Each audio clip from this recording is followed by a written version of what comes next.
Но на 20-й день она увидела 2 полоски, к которым она была совершенно не готова.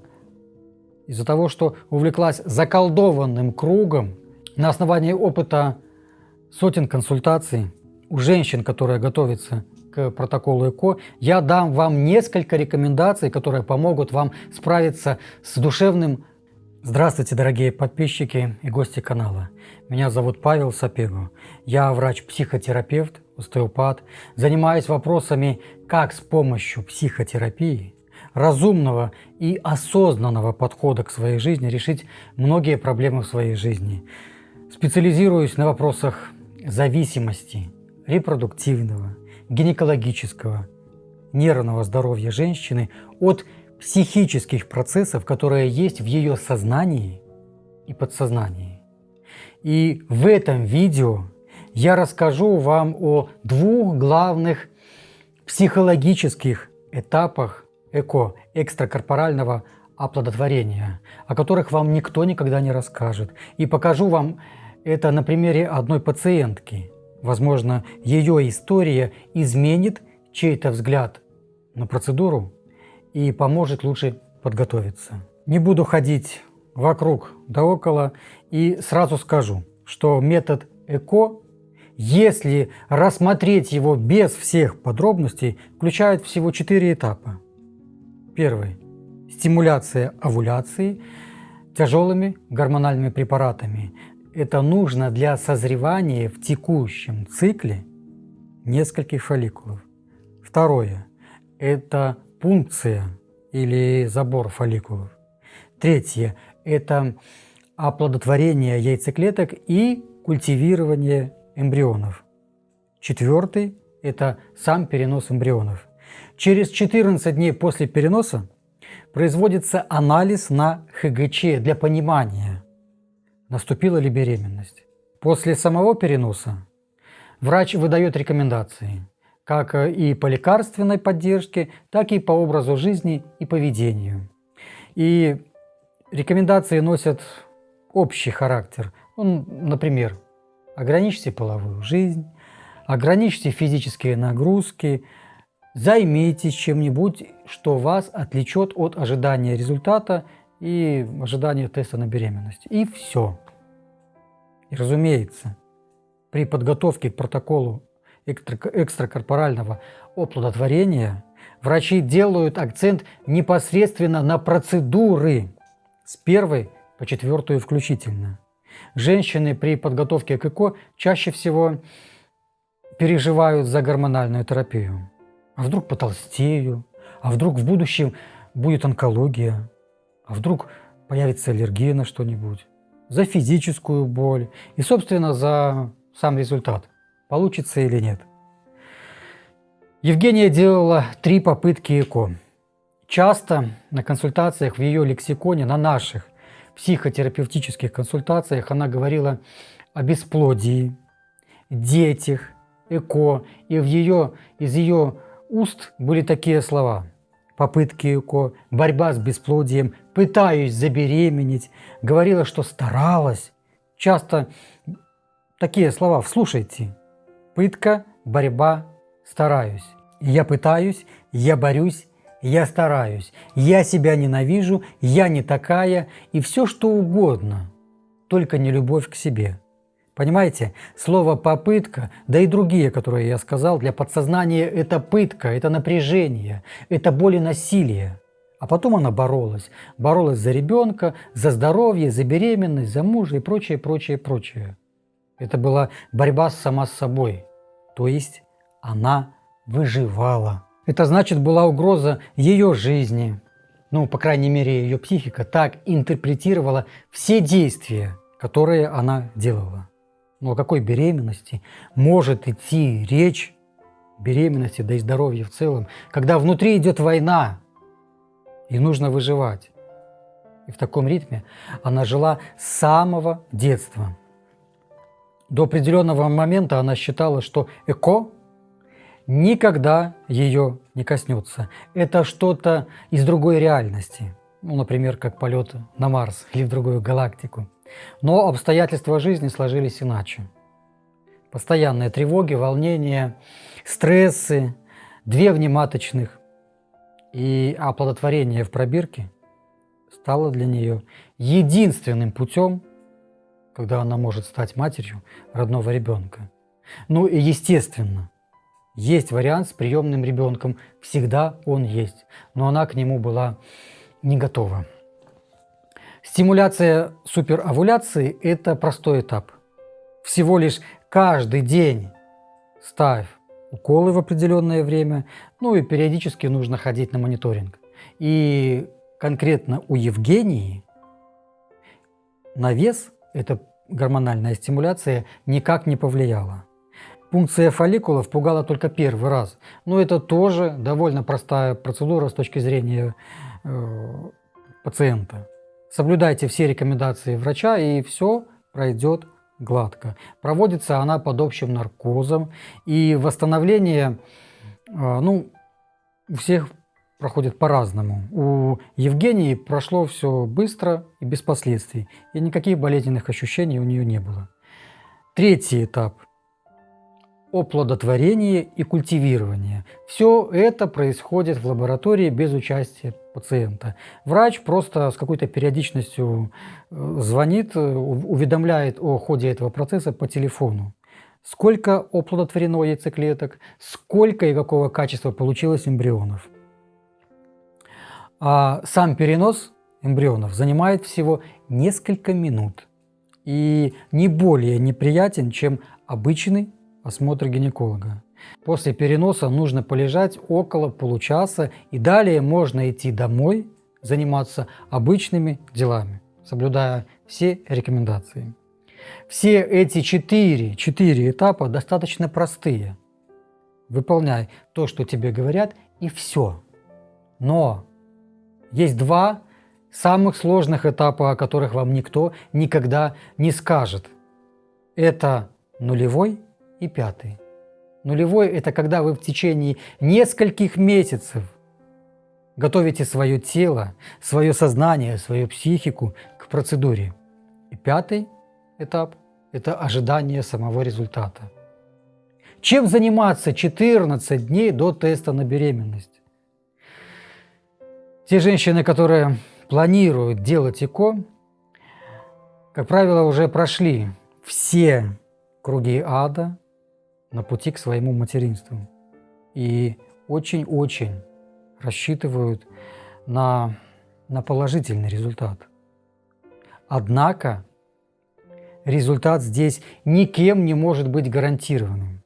Успех процедуры зависит от слишком многих факторов. Предусмотреть и знать все не могут ни врачи, ни пациенты. А в случае отсутствия беременности после ЭКО врачи могут лишь только предполагать, что пошло не так. Но никто не знает, что именно пошло не так. Поэтому я вам рекомендую готовиться, психологически готовиться к тому, что 14 дней между переносом эмбрионов и анализом на ХГЧ станут вашим личным чистилищем. Невозможно отвлечься на 100% от мыслей о том, что происходит внутри себя. Даже самая микроскопическая мысль об этом разрастается до катастрофических масштабов. Из мошки вы делаете слона. Даже если вы совершенно не мнительный человек, прочно стоите на земле, реалистка, умеете управлять эмоциями, имеете сильный интеллект в силу профессиональной деятельности, и ваша сила – это логика и хладнокровность, то знайте, в первом протоколе само ожидание результата может сбить вас с ног. Это будет похоже на сумасшествие. У большинства из вас будут такие мысли. А вдруг я слишком резко встала? А вдруг я съела что-то не то? А вдруг мои негативные мысли влияют на результат? Ой, мне приснился плохой сон. Вдруг из-за этого ничего не получится? Да, точно, ничего не получится. Боже, я чихнула. Я кашляю, что делать? Они же могли вылететь из меня. Плюс ко всему, если протокол окажется неудачным и беременность не наступит, то у большинства такое правило, как надеемся на лучшее, готовимся к худшему, полностью сломается. Вот как Евгения говорила на наших консультациях. Физически я почти не пострадала, а душевно я готова была выйти в окно. Следующие 3 дня после неудачи она провела в слезах, в соплях. И за неделю сбросила 10 килограмм. Естественно, тревога, вина, негативные мысли о будущем, внутреннее напряжение, непринятие. И далее вслед за этим идет нарушенный гормональный фон. К ее счастью, она нашла меня. А также ее близкие, ее муж оказали и оказывали ей поддержку. Вместе со мной мы составили долгосрочный план по дальнейшему восстановлению ее здоровья. Составление плана, пошаговых действий и непременное обсуждение их с супругом и вашим личным психотерапевтом, который занимается вопросами психорепродуктологии, очень помогает. Евгении помогло, поможет и вам. Таким образом, после любой неудачи вы проговариваете вслух, что жизнь на этом не остановилась. И будущее зависит только от вас, от ваших мыслей, от тех действий, которые вы думаете и делаете прямо сейчас. Поймите, сам протокол ЭКО – это стресс для организма, стресс для психики. После протокола телу и нервам требуется отдых для восстановления. Поэтому, по моему совету, Евгения съездила в отпуск, новые впечатления, смена обстановки. Все это очень помогает восстановиться и душевно, и физически. И в вашем бюджете на ЭКО должен быть пункт, в любом случае он должен быть и на хорошего психотерапевта, и на восстановление, например, с помощью отпуска. В это время главное переключить голову. Ко второму протоколу Евгения подошла с более трезвой головой, более подготовленной. И она особо не настраивалась на положительный результат. И, конечно же, совсем не думать об исходе протокола во время 5-го этапа. Конечно же, это очень сложно.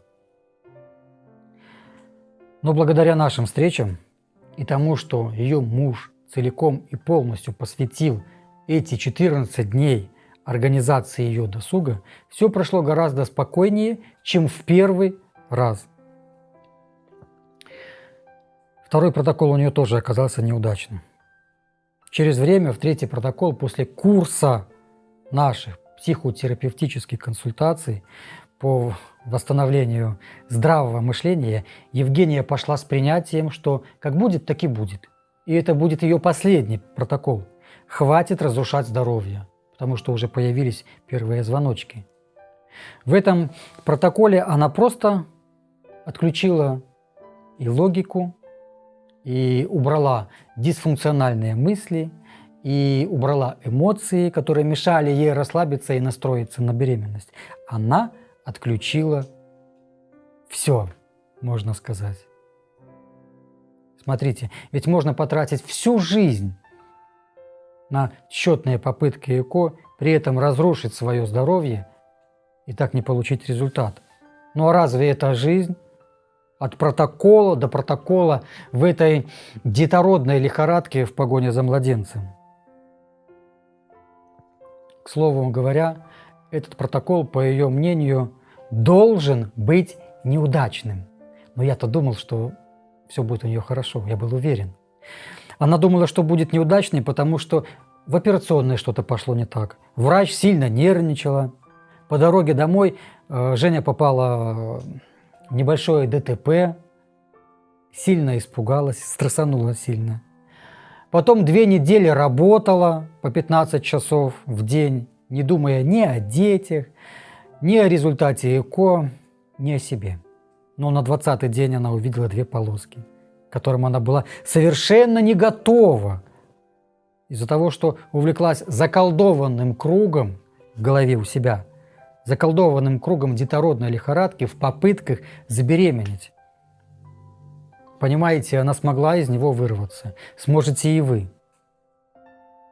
Подводя итог, на основании опыта сотен консультаций у женщин, которые готовятся к протоколу ЭКО, я дам вам несколько рекомендаций, которые помогут вам справиться с душевным разладом, расслабиться и настроиться на позитивный результат.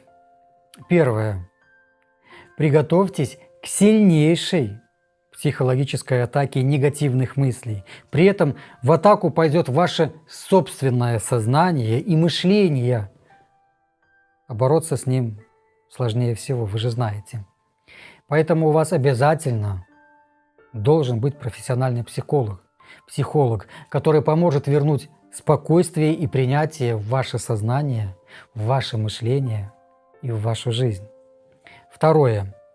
Заложите в бюджет на ЭКО средства, деньги для консультации на психотерапевта и на восстановление организма в случае неудачи. Например, на отпуск. И желательно, очень желательно, если это будет какой-то нестандартный отдых. То есть, если обычно вы предпочитаете пляжный отдых, возьмите экскурсионный тур. У меня была одна пациентка, так она забеременела сама, после 2 ЭКО, высоко в горах, покоряя с мужем Эльбрус и саму себя. А были женщины, которые после курса психотерапии и проработки своих убеждений забеременели естественным путем еще до протокола ЭКО или между протоколами. Бывало и такое. Третье. Без поддержки супруга будет сложно. Убедитесь заранее в том, что он – ваша скала, ваша крепость и ваше ласковое солнце. Четвертое. Будьте готовы к тому, что вам предстоят самые томительные 14 дней в вашей жизни. И проработайте план. Чем займете себя? Чем займете свои мысли в это нелегкое время ожидания? Пятое. Стройте планы на будущее. Тщательно продумывайте и рассчитывайте, что и как вы будете делать для достижения цели. Это несколько попыток ЭКО, или использование донорского материала, или приемный ребенок, или наоборот. Вообще оставьте все действия, просто расслабьтесь, примите ситуацию и обязательно проговорите все эти планы с супругом. Почему важно обсуждать каждый нюанс с супругом? Например, вы можете быть готовы на приемного ребенка, а он нет. И в этом нет его вины. Сложно, очень сложно принять такое решение за 1 минуту. Обсуждайте все. ЭКО – это такое же стихийное бедствие для вас двоих, как первые совместные ремонт, отпуск, покупка квартиры, свадьба. Но если вы друг для друга опора и идете к одной цели, то это только укрепит ваши отношения, независимо от результата. А в лучшем случае это еще даже и приумножит и создаст счастье в вашей семье. Я могу сказать, даже не могу, я говорю со 100% уверенностью, что у большинства из вас придет время, когда вы будете смотреть на своего ребенка и плакать от счастья. Потому что этот маленький, прекрасный человечек, безусловно, стоит всех кошмаров, которые многим из вас пришлось пройти для встречи с ним. Знайте, все плохое рано или поздно забудется, а этот комочек счастья останется в вашей семье навсегда. Спасибо, что посмотрели до конца это интересное видео. Подпишитесь на канал, мне будет очень приятно. А я желаю вам счастья, как всегда.